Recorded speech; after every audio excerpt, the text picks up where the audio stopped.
Livro Generais da Oração, George Fox e a Busca da Presença. A inconformação com a estrutura eclesial que mortifica a vida no espírito e amordaça os profetas começou a ferver no coração de George Fox. A sua influência foi tão extraordinária que as águas que fluíam do seu coração e se tornaram num rio caudaloso que transpôs o seu tempo, a sua determinação em voltar-se ao padrão original da Igreja de Atos o levou a pregar um estilo de vida avesso ao que a Igreja levava no seu tempo. Ele proclamou uma vida simples, voltada à pureza, à comunidade e à vida despojada e à vida de oração e jejum. Neste sentido, um grande avivamento desagou nesse período na história tão seco da presença.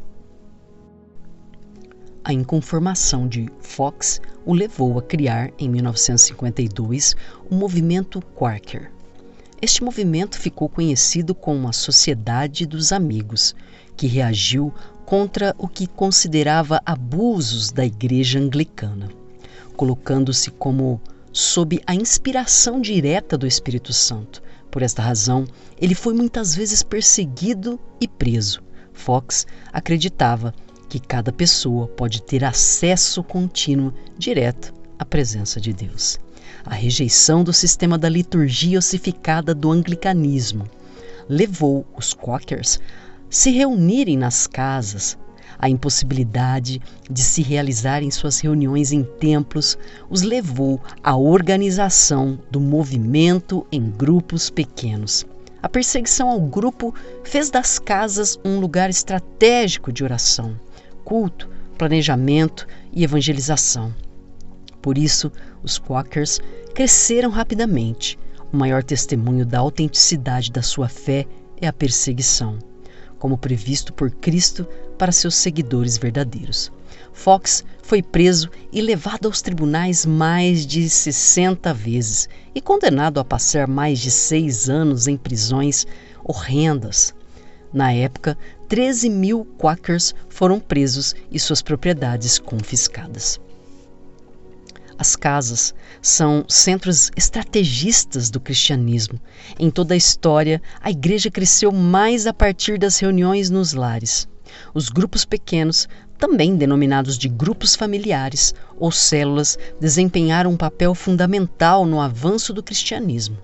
Houve um rápido crescimento da igreja nos lares com Philip Jacob Spener, no início do pietismo, George Whitefield, John Wesley, William Booth, nos movimentos missionários dos séculos XIX e XX na Igreja da Coreia, América Latina, África, especialmente no Congo, Oriente Médio, na Índia e na China. Jesus usou amplamente as casas para propagar a palavra. Ele fez reuniões na casa da sogra de Pedro, em Marcos 1, operou milagres na sua casa, em Cafarnaum, Marcos 2, ressuscitou a filha de Jairo em casa, Marcos 5. Ele pregou, ensinou, curou, evangelizou, nutriu relacionamentos nas casas, Lucas 19. Lucas 10, de 1 a 9, declara: E depois disso, designou o Senhor ainda outros 70 e mandou-os adiante da sua face de 2 em 2, a todas as cidades e lugares aonde ele havia de ir, e dizia-lhes: Grande é em verdade a seara, mas os obreiros são poucos. Rogai, pois, ao Senhor da seara, que envie obreiros para a sua seara. Ide, e eis que vos mando como cordeiros ao meio de lobos. Não leveis bolsa, nem alforge, nem alparcas, e a ninguém saudeis pelo caminho. E em qualquer casa onde entrardes, dizei primeiro: paz seja nesta casa. E se ali houver algum filho da paz, repousará sobre ele a vossa paz, e se não, voltará para vós. E ficai na mesma casa, comendo e bebendo do que eles tiverem, pois digno é o obreiro de seu salário. Não andeis de casa em casa, e em qualquer cidade, e em que entrardes e vos receberem, comei do que vos for oferecido. E curai os enfermos que nela houver, e dizei-lhes: é chegado a vós o reino de Deus. O avanço dos movimentos nas casas. A igreja de Atos experimentou um grande avivamento nas casas. Atos 2, 41 a 47 declara: de sorte que foram batizados os que de bom grado receberam a sua palavra, e naquele dia agregaram-se quase 3.000 almas, e perseveravam na doutrina dos apóstolos, e na comunhão, e no partir do pão, e nas orações, e em toda a alma havia temor, e muitas maravilhas e sinais se faziam pelos apóstolos. E todos os que criam estavam juntos e tinham tudo em comum.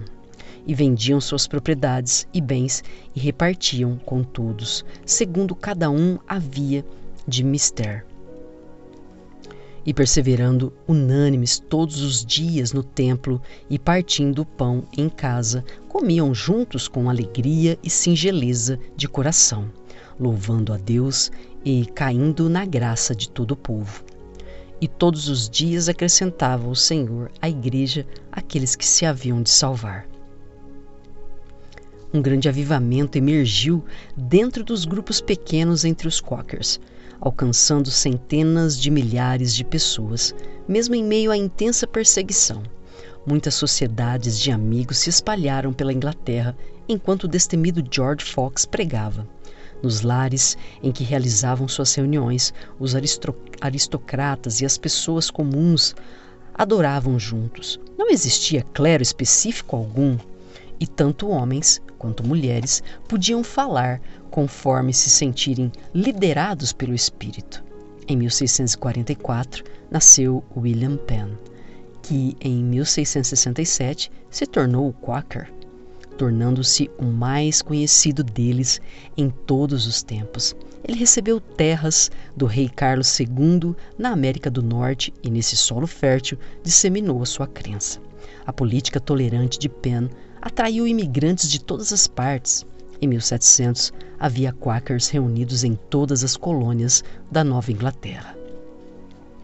Na morte de George Fox, 10% da população da Inglaterra eram Quakers, cerca de 650 mil. Quakers foram espalhados pelo mundo inteiro. Estima-se que haja 360 mil Quakers no mundo, sendo a Quênia, na África, o local que possui a maior comunidade de Quakers. Um grande movimento de oração. O fogo do avivamento se espalhou nas casas através de um grande movimento de oração consolidado pela vida devocional de George Fox, em 1624 a 1691. E seus líderes. Movimentos de oração em larga escala brotam comumente no lugar santo. Salmo 68, 8, 9 diz: os céus gotejam perante a face de Deus, na presença de Deus. Tu, ó Deus, mandastes a chuva em abundância, confortastes a tua herança quando estava cansada. As gotas derramadas na presença, a sós com Deus, se transformam em chuvas sobre a terra. William Penn testificou de George Fox que, acima de tudo, ele avantajou-se em oração. A mais espantosa, viva e venerável estrutura que já senti ou contemplei, devo dizer, era a dele em oração. George Fox fazia caminhadas de oração. Por muitos anos, às vezes caminhando a noite toda, ele ouviu os ensinamentos do Senhor. Karl Barth dizia: Deus não é surdo, ele ouve, mas mais que isso, ele atua. Não atua da mesma forma, se oramos ou não. A oração exerce influência na ação divina. É isso que significa atender às orações. Barth continua: o fato de Deus ceder aos pedidos dos seres humanos, alterando suas intenções em respostas às orações, não é um sinal de fraqueza.